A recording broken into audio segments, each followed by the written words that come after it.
गर्दा म्यूजिक।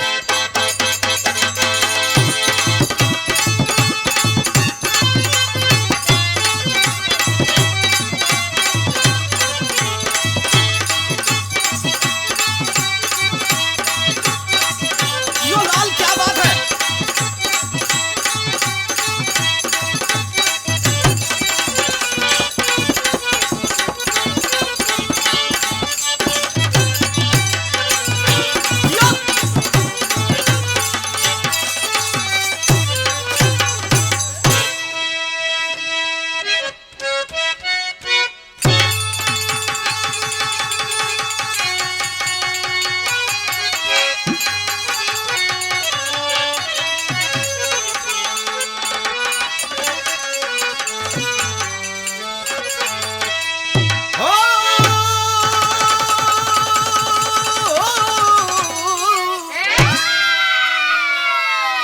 हे मोरी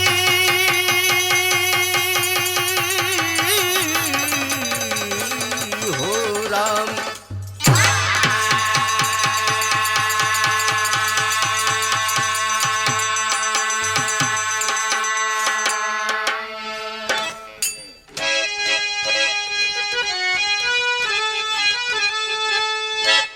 अच्छा बाबूजी, बड़े सौभाग्य की बात है। पहली कैसेट आप लोग के बीच में आवारा पति दे ली। अब बड़ी मांग के, बेहद मांग के ऊपर मंच से आप लोग बड़ी गुहार के ली ए बिरहा की प्रस्तुति खातिर के। जौने बिरहा आज वीर रस का प्रसंग आप लोग के बीच में प्रस्तुत बा। हम गायक कलाकार गोपाल प्रेमी और हमारे साथी कलाकार हमारे शिवराज मास्टर साहब जी, बबलू मिश्रा साहब जी, रविंद्र भाई, राम अवतार भाई, विजय कबीर जी के देख रेख में ये बिरहा आप लोग के बीच में जात हो। आशा नहीं, पूर्ण विश्वास है कि आप लोग बेहद प्रसन्न कर जाइए। 4 लाइन भूमिका का लाइन हो मास्टर। कैसे?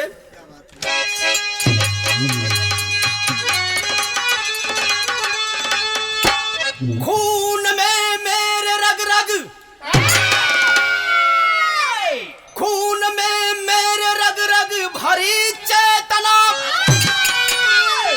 बेदना की लहर अब उमड़ने लगी। मर्द को दर्द होता नहीं जंग में, जब बदन पर जवानी संवरने लगी। अब चुनौती किसी का सहेंगे नहीं, वीर के पांवों का बाहुबल फड़कने लगा। यह जवानी लगा दूंगा अब दाव पर, कह पहलवान बंधु छलकने लगा।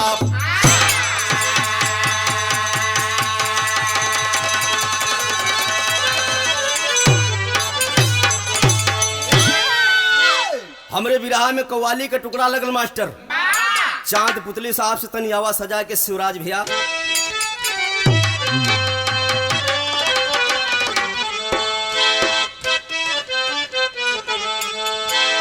क्या बात है। अरे भले बांध ले, भले बांध ले कोई दरिया का पानी, भले बांध ले कोई दरिया का पानी, मगर ये जवानी तो बांधी न जाए।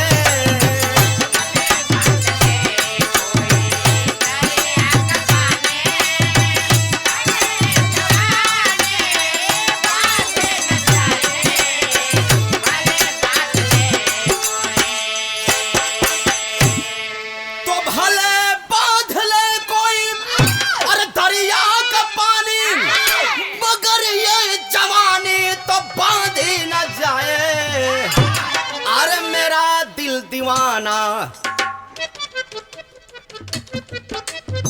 मेरा दिल दीवाना सनम तेरे ऊपर, मेरा दिल दीवाना सनम तेरे ऊपर। नहीं जोर कोई जमा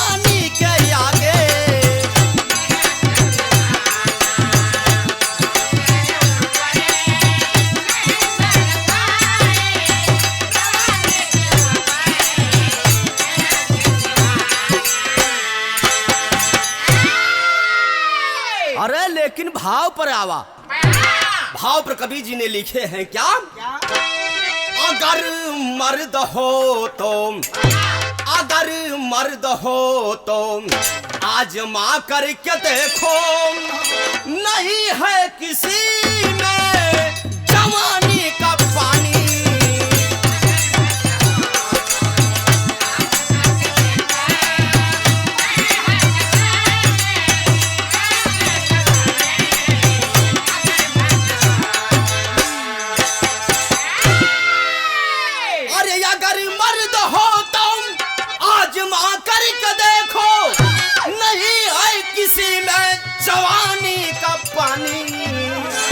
यह चैलेंज मेरा,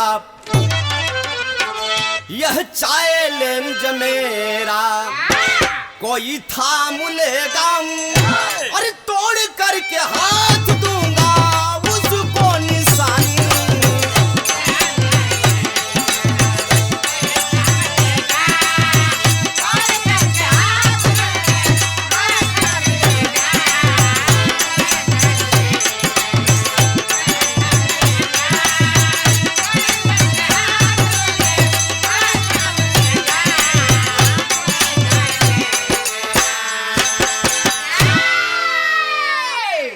से खाटी बीर रस लगल मास्टर आवाज जौहरी से।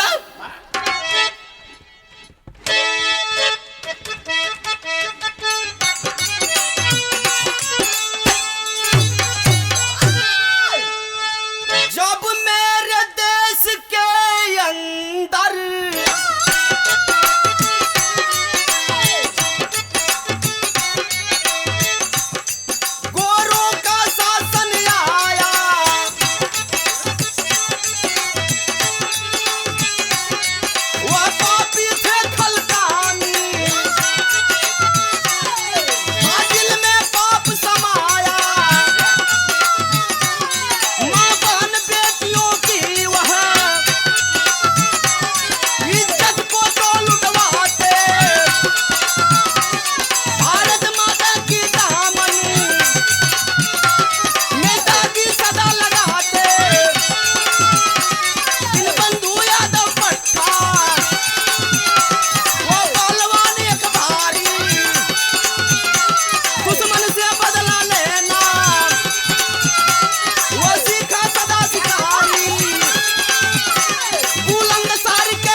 ओ लोग लगत हो वही संगवा लड़ैया में रहल हो।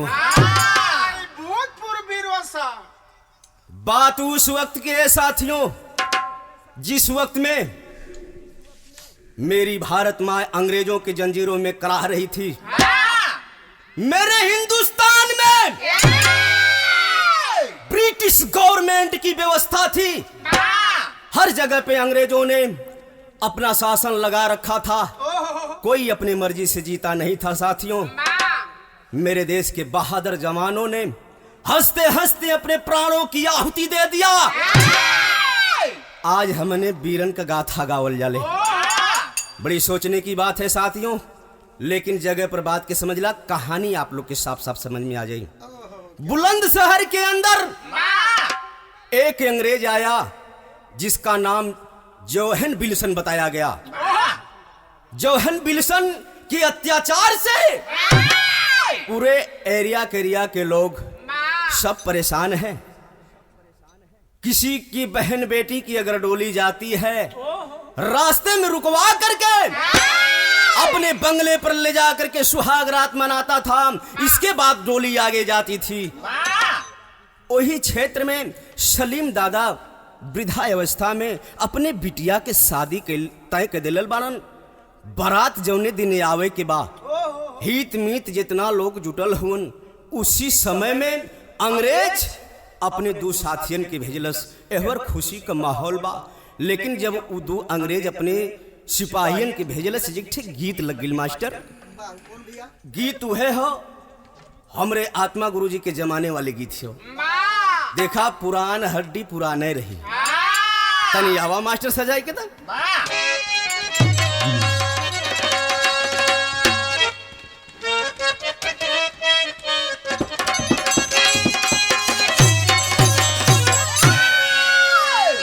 गोरिया दिन भर कई के कटिया, गोरिया दिन भर कई के कटिया, लेके सझिए के सिलवटिया, अंगना पीसा मसाला ना।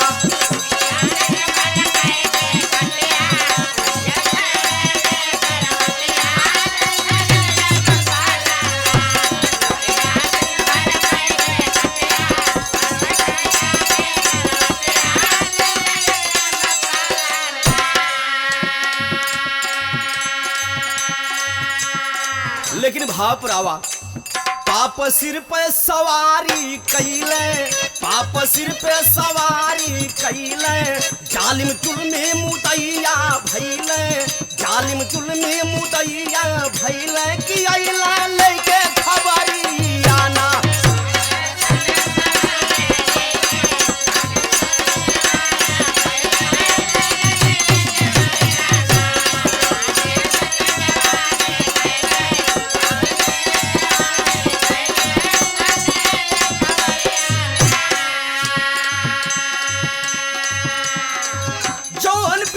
के दोनों नौकरवा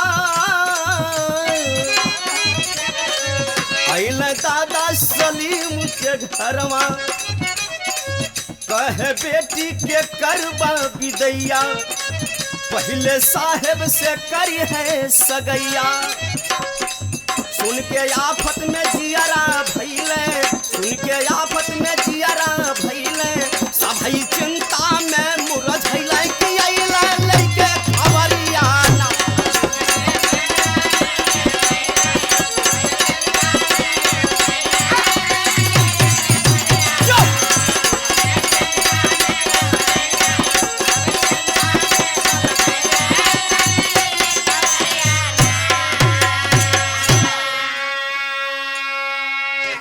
अरे बाबू, दो अंग्रेज सिपाही दादा सलीम के दरवाजे पर आकर के आवाज दे दिए, अरे सलीम, सुनाऊं तेरे बेटी की शादी है।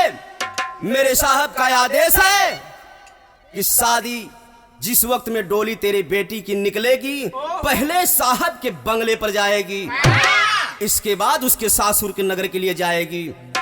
जे जहां के तहां सुन के अवाक बा। सलीम दादा के एक बिटिया आखिर सोच में पड़ गेलन कि अब हम करी त का करी। रोवत हुन दोनों सिपाही चले गए संकेत करके, संदेशा दे करके। सलीम दादा दुआरे दुआरे रो करके सबसे अपने दिल का हाल कहत हो। जी ठीक गीत लग गेल मास्टर, पारंपरिक गीत बा। कैसन गीत बा?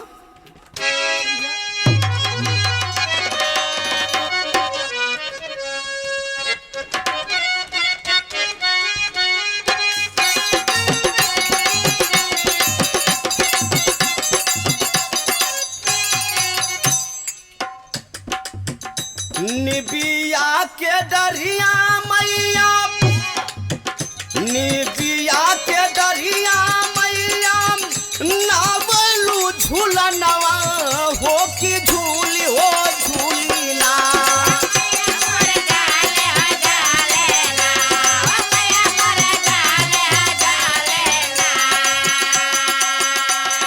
मैया मोरी गावे गीतिया वो कि झूली झूली ना।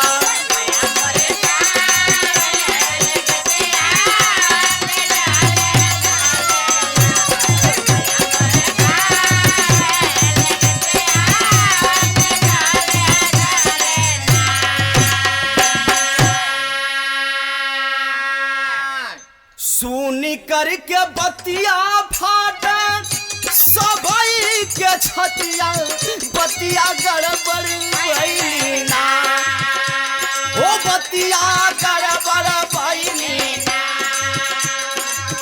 अब बचाई के इज्जतिया बतिया गड़बड़ भइली ना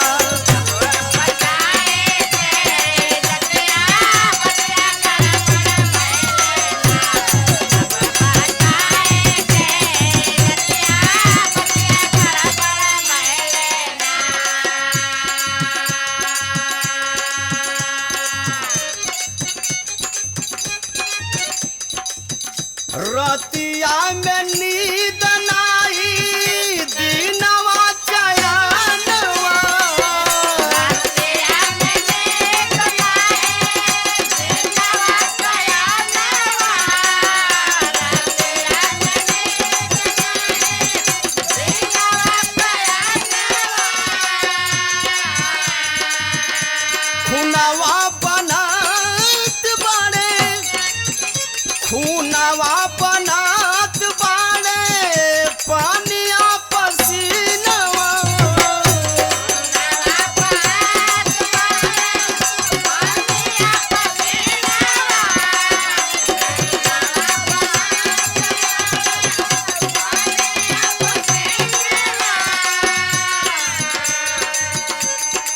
दरवाजे दरवाजे पर बाबा दादा सलीम सबके पहुँचलन लेकिन केहू सुनलस ना पहुँचलन कहाँ एक बेटिया हमारे जीवन के कीमतिया बतिया गड़बड़ भइली ना ओ बतिया गड़बड़ भइली ना आइल दीना बंधु के दुआरिया बतिया गड़बड़ भइली ना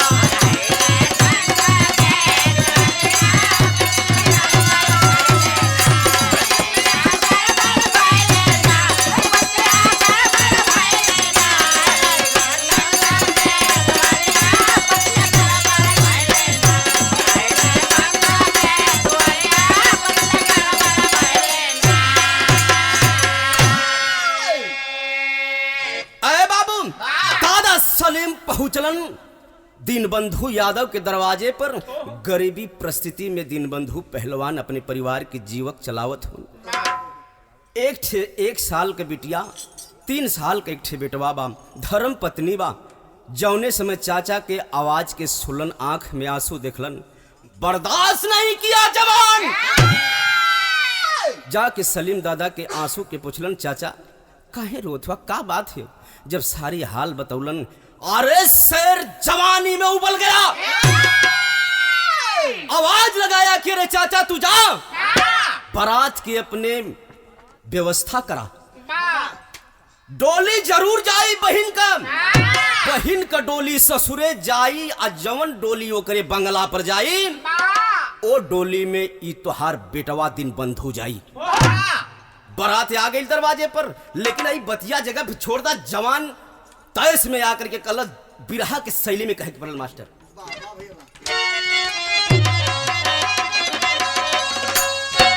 अरे जवानी कौने काम के रही अरे जवानी कौने काम के रही हमरे जियते कैसे जाई हिंद के पानी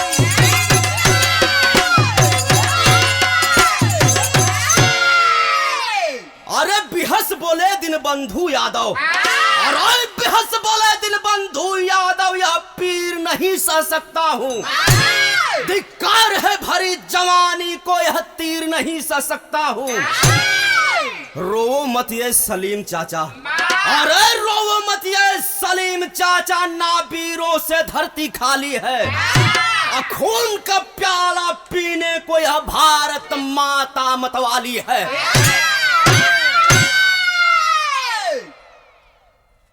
गर्दा म्यूजिक डोली सजत है बिटिया के घरे बगले में मड़ई बा पहलवान यहाँ सजत हो अंग्रेजवा के नहीं जाए बदे तेजे ठे गीत लग गई मास्टर गुरुजी वाली धोनी आ गई राम दो चाचा वाली कैसे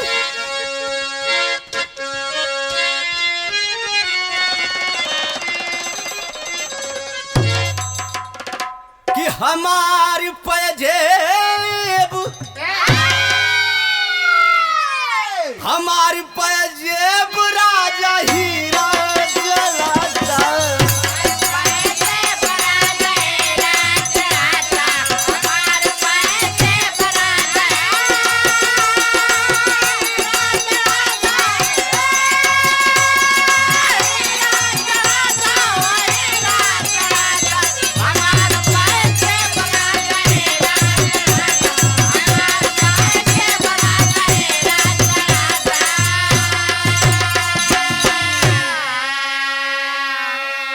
लेकिन भाव प्रियावा, अरे सजाइल हला हो, अरे सजाइल हला हो शेर स्वरो सिंगरवा।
तो डोली में बैठल घूघट लटकाई, अब बंगला पर कार दल डोलिया ले आई।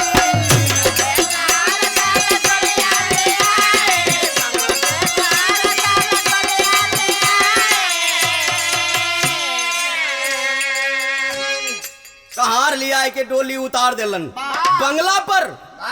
दुल्हन घर के अंदर प्रवेश कैलस, पहलवान सोरहो श्रृंगार के पहुंचल हूँ। इंतजार करत हूँ कि कब हमरे सैया जी का आमंत्रित हो कि ताकि हम अपन काम पूरा करी। लेकिन धीरे धीरे रात होती हो, और जब रात भइल तो इंतजार करत हूँ तो भइल काम। अरे नसवा में भूत हो के अरे आयल गदरवा सजाइल हो शेर सोरहो सिंगरवा। नशा में भूत होई के लुंड एकदम आयल हो। अब पहलवान समझ गल कि बस कराए, अब हमार काम जारी। अब वो नशा में एकदम बिल्कुल बोलबो करल दूसरे हिसाब से, अरे तुम जल्दी खोल ले टेढ़े को, मैं देखना चाहता हूँ बड़ी रेलवे स्टेशन है। कल आओ तोरे इंतजार है। अरे राजा जी थोड़ा और पी लो, थोड़ा और पी लो तो जवानी का आनंद और आएगा। कल नहीं, मैं पहले तेरा टेकड़ा टेकड़ा चाहता हूँ। तबले गप से घूघट उठौल तो भयल काम। अरे घूघटा में मोछिया के पार गई देखाई, छतिया पर चढ़ी के कर जाए तीन बंधु भाई।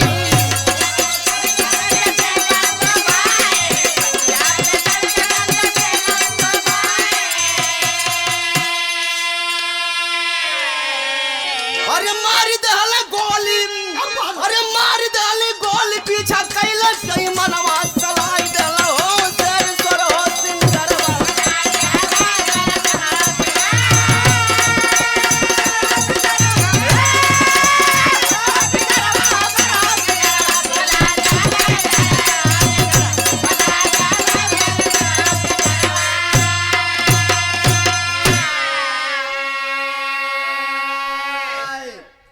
ए बाबू निकाल लिया रिवाल्वर को। जैसे घुघटा उठौलन तैसा ही गप से जब मोछी का बार दिखाल कर, अरे ये तो मेहरारू नहीं लग रहा, ये तो मेहरारू है का। बस बस समझ गए। अरे निकाल लिया रिवाल्वर, उठा के पटक के छतिया पर बैठ गेलन और निकाल करके रिवाल्वर बोला, देख ले, अरे मैं तेरे जैसे डब्बे का दूध पीने वाला नहीं हूँ। हमारी भारत माँ, इसीलिए हमारे भारत को विश्व गुरु की उपाधि दी जाती है। अरे मेरे देश की माताएं बहनें अपने खून को पिला करके बेटा को पालती है रे। आवाज लगाया पिस्टल निकाल के, अरे भारत माता की, भारत माता की, इनकलाब, इनकलाब कही के तड़तड़ाए के जितना गोली रहल उतार दिलस। उसियार वही दनिये दांत सियार के उलट गिलन, लेकिन गोलियों की तड़तड़ाहट सुना है अंग्रेजों ने, चारों तरफ से घेर लिया। लेकिन पहलवान भाग के पहले अपने घरे पहुंचलन, अपने दुल्हन और बेटवा के बिटिया के लेके वहां से भागत हुन।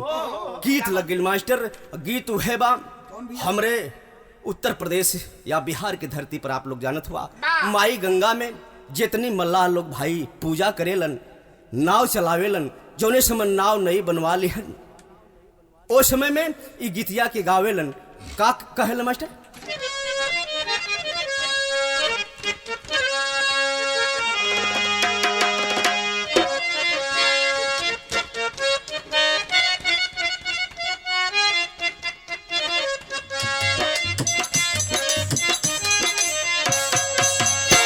तोहके चढ़ई मैया पियारी कराहिया हो कि गंगा,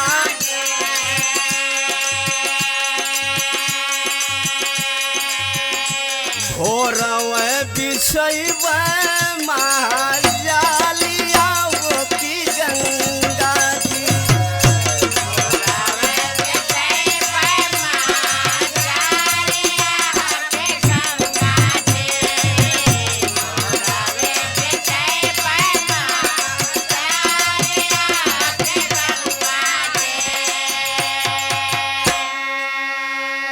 लेकिन अंग्रेज पीछा करत हुन, जवान लेके अपने परिवार की भागत हुन, पीछा करत हुन। लेकिन बाबू भइल काम, पीछावा करल पापी गोरा अत्याचारिया ओ सिकरिया बनी,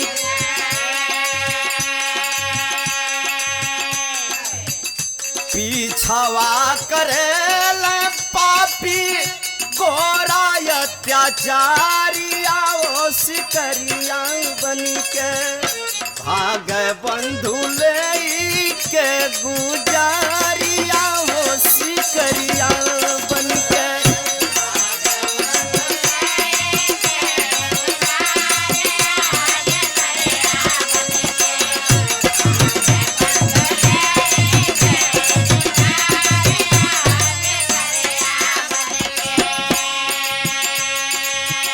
बेटवा दिन बंधुल हलै बिटिया के गुजारिया हो सिकरिया बन के, बेटवा दिन बंधुल हलन बिटिया के गुजारिया हो सिकरिया बन के, खोज पापी गाँवा नगारिया हो सिकरिया बन के।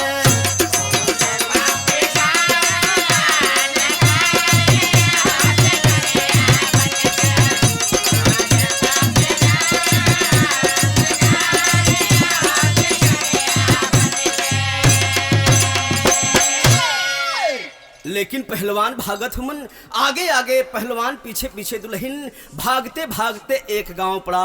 वो गांव हरिजन बस्ती है साथियों। वो बस्तिया में जैले के बाद गली में दोनों प्राणी दो तरफ बिछड़ गलन। लेकिन गौवा से बहरे दिन बंधु आगे निकलत हुमन, अंग्रेजों ने पीछा नहीं छोड़ा। गौवा के बहरवा एगो झोपड़ी बा, ओ झोपड़िया में, ओ झोपड़िया के पास पहुंचलन तब भैल काम, लुकता छुपाता आइले बुढ़िया के झोपड़िया हो सिकरिया बनी, लुकता छुपाता आइले बुढ़िया के झोपड़िया हो सिकरिया, पिछड़ गईल दूना हुन पारानिया हो सिकरिया बन के।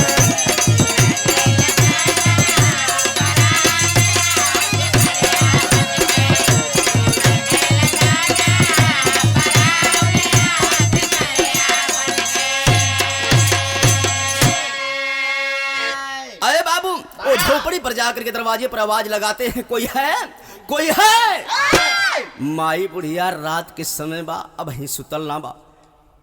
वही हरिजन बस्ती में से, हरिजन परिवार से वो बुढ़िया माई विधवा बा, लेकिन एगो बिटिया एगो बेटवा के पालत बा। बिटिया के शादी तो हो गई बा, लेकिन नैहरवा में आए कि कुछ दिन खातिर दिन गुजारत हो। बेटवा जोन बा पहलवानी अखाड़े पर करत हो, लेकिन मना मन गुरु बनाए के पूजला दिन बंधु के। लेकिन दरवाजा माई बुढ़िया खोलले बा, एकाएक देखलस दिन बंधु पहलवान के। माई अवाक हो गई, अरे बेटा तू। पहलवान कलम माई ये समय कुछ कहले का समय ना मतारी, हमार जान इसमें बचाला, हमरे जान के पीछे पापी अंग्रेज लगल हुआ मतारी, हमरे जान के पीछे अंग्रेज लगल हुवन। माई कलश के रे बेटा, हमरे जीते तोर बार न बाका होई रे। दरवाजा बंद कर देती है, घरवा में अपने बेटवा के तरफ इशारा केलस, करे बेटा पहचानत है रे, पहचानत है, इहे न तोर गुरु हुआ। हाँ माई इहे हुमन। आखिर बेटा तोरे गुरु के पीछे पापी अंग्रेज दुश्मन लगल हुन। अरे बेटा तो अपने गुरु के खातिर कुछ ना कर सकेले। तोर बाबू मरत रहला, मरले के समय कहलन कि हमरे बेटवा के देशभक्त बनई है। अरे अपने दूध के ताकत दिखाई है। अरे तो आज उस समय आगल बेटा। पहलवान जोन बुढ़िया माई का बेटवा बा कहलस कि अरे माई तो ये मई सोचे के विचारे के का बात बारे, बताओ आखिर करे के बा का। माई बुढ़िया कलश की अपने गुरु का कपड़वा पहिर के तो निकल जो घरवा से बाहर में। अरे बेटा कोई बुलाए तो बोलना मत, अरे कोई तकाए तो ताकना मत, आगे बढ़ते जाना, अंग्रेजों को भ्रमित कर देना बेटा। वही किया, जवान निकल गया घर के पीछे से दिन बंधु का कपड़ा पहन करके। तब तक इतने में अंग्रेज पापी दरवाजे पर जब आग ले तो ठीक गीत लग गई मास्टर।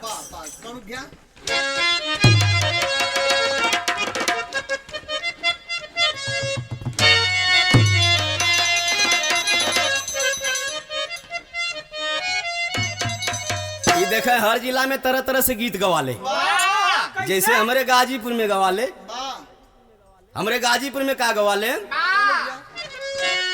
अरे खाड़े रहो मुरली वाले, अरे खाड़े रहो मुरली वाले, गगरिया घरे धैले आई।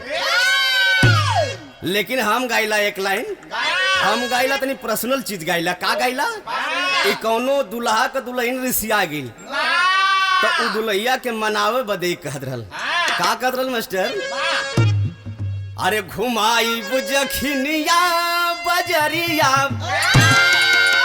अरे घुमाई बुजखिनिया बजरिया, गुजरिया काहे रिसी आइलो।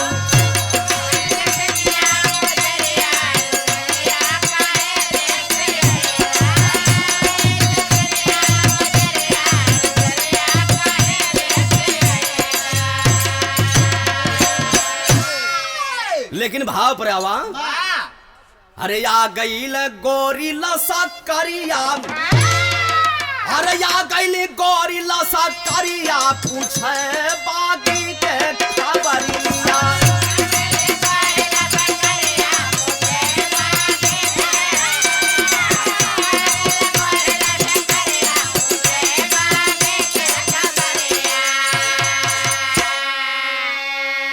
इतने में तब तक अंग्रेजों ने उसी झोपड़ी के पास आ गया, दरवाजा ठोका, अरे कोई है। माई बुढ़िया दरवाजा खुल्लस, हाँ साहब, करे कोई बुढ़िया, इधर से कोई जवान भागते हुए नजर आया क्या रे। बुढ़िया कलश की साहब ई खेतवा में के आई जे आई तो हो रस्तवा से न जाई कि हरी आई, हम तो घर में सुतल हई। आखिर रास्ता की तरफ इशारा कर देती है माई बुढ़िया, जौने रास्तवा में माई बुढ़िया का बेटवा जात बा। अंग्रेजों ने रास्ता पकड़ लिया, लेकिन कुछ दूर जाने के बाद दृष्टि देखा। क्या, अरे कुछ दूर पे जाते एक मर्द दिखाइला, दिन बंधु यादव के कपड़ा सिलाई।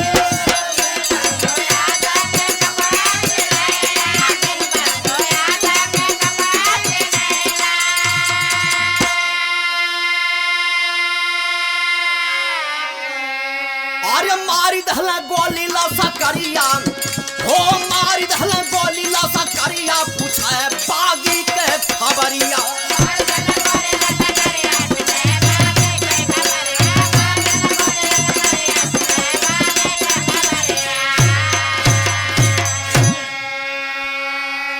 अंग्रेजों ने कुछ दूर पर देखा कि वही दीनबंधु का कुर्ता पहना हुआ आदमी जा रहा है। आखिर यही दीनबंधु है। ललकार करके अंग्रेजों ने तर तर तर तर गोलियां चलाना शुरू कर दिया। जगह पे माई बुढ़िया का बेटवा ये दुनिया के छोड़ बसल। आखिर अंग्रेजों ने समझ लिया बस करो दीनबंधु मारा गया, दीनबंधु मारा गया। यही बात करते हुए वही माई बुढ़िया की दुआरवा से गुजरत हूं सब। माई बुढ़िया जो ने समझ सुल्लस दीनबंधु मारा गया, दीनबंधु मारा गया। अंग्रेजों ने भांप लिया दीनबंधु को ये बुढ़िया बहुत पालती है। माई तो सोच में पड़ गई कि हमारे बेटवा मर गल। लेकिन अंग्रेजों ने पापियों ने उस झोपड़ी में आग लगा दिया। अरे ये बुढ़िया रहेगी तो बहुत दीनबंधु को पालेगी। झोपड़िया जला करके वही में माई बुढ़िया को उठा के जरती यज्ञा में फेंक दिलन। जरती यज्ञा में जोने समय फेंक दिलन। दीनबंधु यादव वो घरवा में वो झोपड़िया में हो बर्दाश्त नहीं हुआ। दीनबंधु निकल पड़े घर से। पहपट का भाव लगल मास्टर।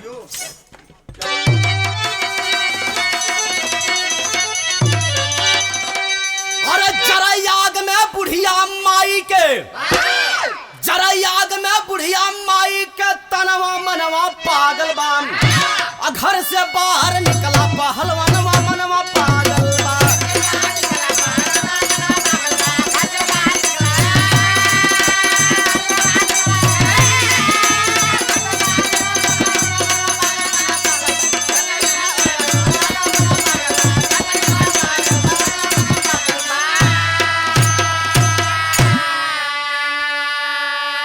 अरे दीनबंधु को गिरफ्तार तब, अरे दीनबंधु को गिरफ्तार तब कैले अत्याचारी हो।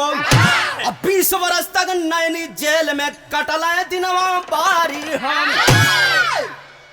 ले जा करके दीनबंधु को नैनी जेल में पापियों ने बंद कर दिया। 20 वर्ष की सजा काटने के बाद अब रिहाई की पारी आने वाली है। लेकिन दीनबंधु जेलिया में सोचत हूं कि आखिर हमरे खातिर माई बुढ़िया मर गई, हमरे खातिर माई बुढ़िया का बेटवा मर गल, पूरी परिवार बिखर गई, हमार परिवार बिखर गई। आखिर हम जेल से छूटब त जाइब कहां, के कमन मुंह दिखाइब। अरे पड़ी फिकर में सोचला जमनवा मनवा पागल बाम। अरे पड़ी फिकर में सोचला जमनवा मनवा पागल बाम। अब कैसे होई है गोदिया के लालनवा मनवा पागल बाम।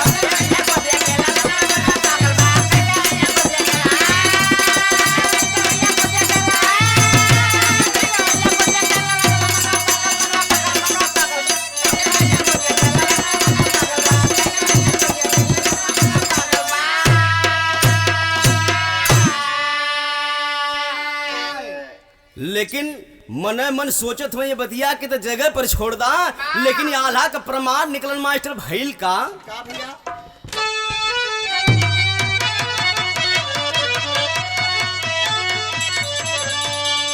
और ये बंद जेलिया में सोचे, अरे देश के सिपहिया, अरे बेटी बेटावा के भइले चिंता बड़िया। फिर पढ़े लागल बेटा के उमरिया।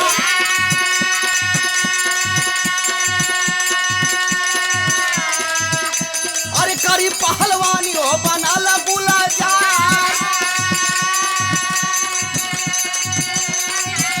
अरे करी पहलवानी हो बनल सरादार। गर्दा म्यूजिक।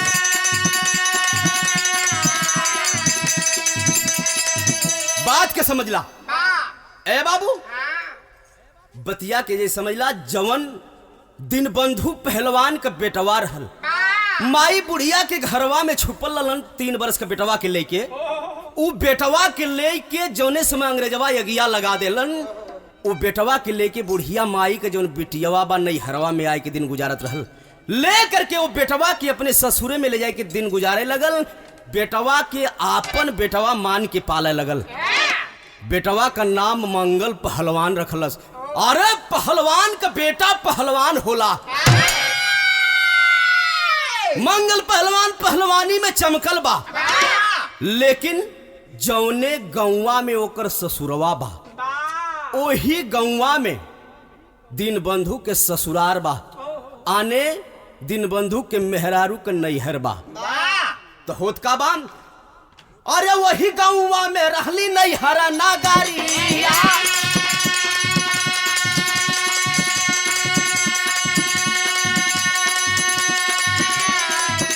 अरे वही गौवा में रहली नैहरा नागारी।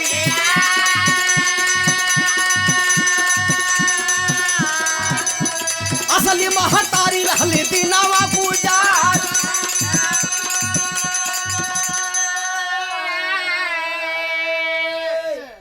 अरे बाबू, असली मतारी वही गौवा में दिन गुजारत हो। आखिर वो बिटियवा जवन 1 बरस का बा, गौवा एक का बा, मुहल्ला अलगे अलगे बा, अलगे अलगे मुहल्ला बा। वही मुहल्ला में आने यादव बस्ती में बिटिया पलत हो, हरजन बस्ती में बेटवा पलत हो। लेकिन बिटियवा जौने समय जवानी के तहलीज पर कदम रखले बा, बिटियवा सयान जब भइल, रक्षा बंधन के त्योहार आ गए। रक्षा बंधन के त्योहार के दिनवा लेके राखी थाल में आरती सजाए के बहनिया दुवरिया पर बैठ के रोवत है। वो लड़कियां रोवत बा, दीनबंधु वही रस्तवा से, सॉरी मंगल पहलवान वही रस्तवा से गुजरत हवन। देखलन के रे लड़की रो रही है, समझ गए, पास में जाके कलन की कारे बहन, अरे पगली क्यों रोती है रे? क्या मेरे जैसे तेरे पास भी कोई भाई नहीं है? कलश, हाँ भैया हमारे पास भी केहू भाई ना बा। आखिर पगली इसमें सोचने की क्या बात है रे? ले मेरी कलाई को तू जल्द से राखी बांध दे। आखिर कलाई लेलस, राखी बांध देलस, और राखी बनलस, धर्म का भाई बना लेलस। वहां से तो चली ना, दिन गुजरे लगल। कुछ दिन के बाद भैल का मास्टर सदर से आवा।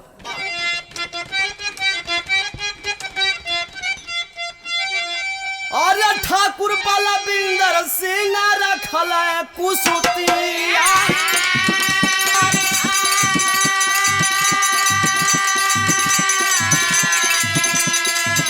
अरे लगली कुसुतिया या खड़ावा के ऊपर, चलड़ वीर सरादार।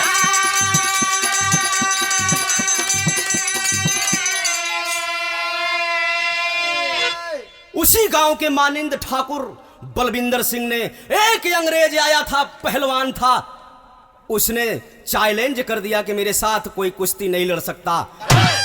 जा करके मंगल पहलवान हाथ को पकड़ लिए। अंग्रेजों ने कमी ढूंढ लिया कि आखिर इसकी कमजोरी क्या है।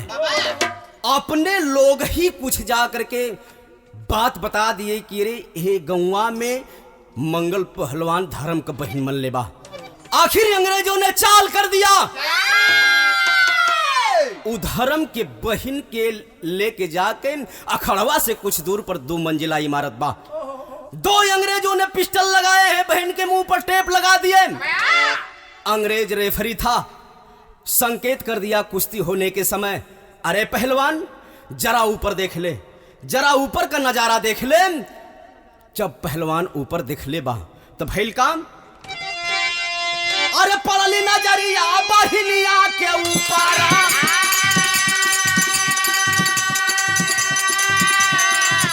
अरे पड़ली नजरिया बहिनिया के ऊपर।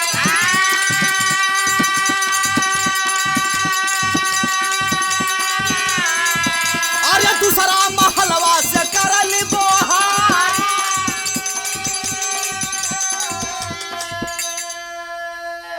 लेकिन वही दिनवा संजोग वियोग, पहलवान गेना के जैसे लड़त बा।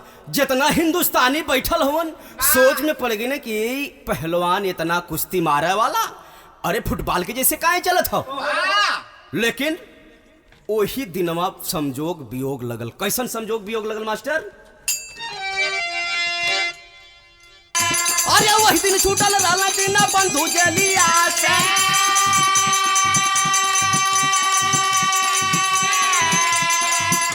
अरे यही लाया खड़ा हुए पर बाहरी बात।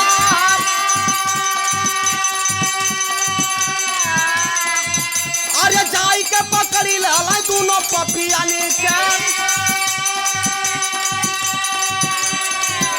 अरे जाई के पकड़ी हला दोनों पपियाने गर्दा म्यूजिक। के दबाई हला मरी गई सार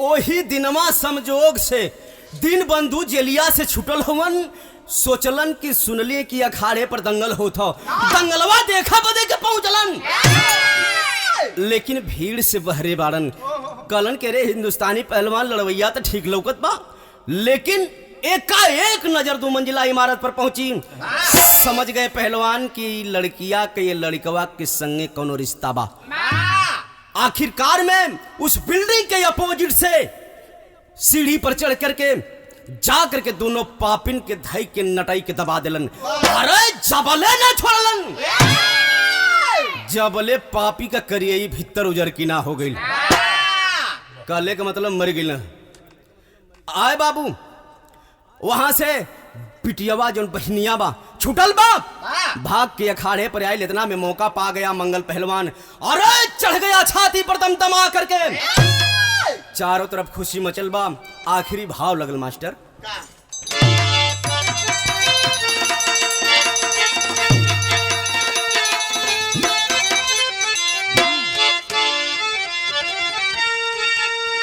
हंस के दंगल बीच तलिया बजल बा सागारी अरे तरह खला दोनों का कीमतिया बादल बा पगारी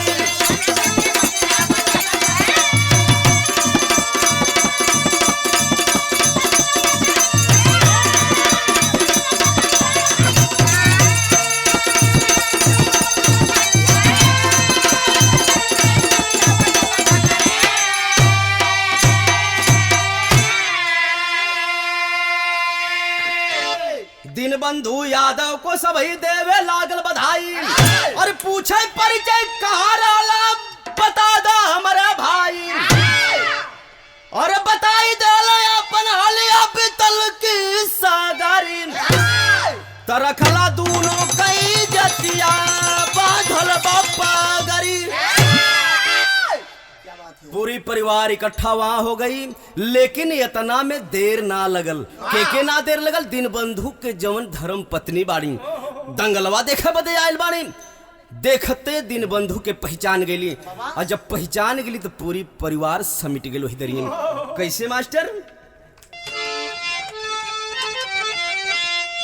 बेटे की माँ पति को अपने लिया पहचानी हंसी खुशी से सब मिल गई आंख में आयल पानी तनी बतिया के समझला देखबा पूरी परिवार मिलल कैसे जौन बुढ़िया माई का बिटियावा मंगल पहलवान के लेके झोपड़िया से भागल वो मंगल पहलवान के बेटवा के लेके जो में आल दिन बंधु पहलवान के देखत पहचान गई दिन बंधु के देखत पहचान गई और दिन बंधु के जौन दुल्हनिया बा वो अपने पति देव के पहचान गई और जब दोनों जाने मिलन वो दौड़ के कलश किए रे भैया आज तोहरे अमानत के अरे तोहरे बेटवा के देखा हम लड़ावत हई यह तोहार बेटवा बा पहचान देलस और जवन धर्म पत्नी बाणी दिन बंधु के कहली कि अरे स्वामी कहाँ आप इतना दिन चल गला बड़ा दिन रह गया जौने बिटियावा के तू छोड़ौला उहे तोहार बिटियावा बा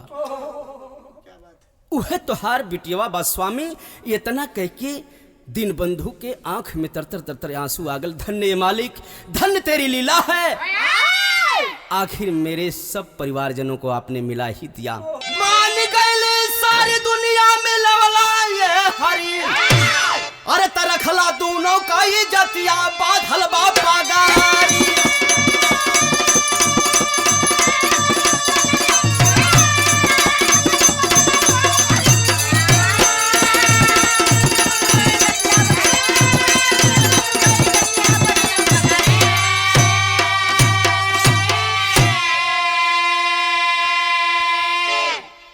बिहारी गुरु गणेश जी गुरु रामलाल जी ज्ञानी कभी चंद्रिका आत्मा राम हो गई अमर कहानी और जवानी कौने काम के रही गोपाल विजय कवि के सबही लहले मानी जवानी कौने काम के रही।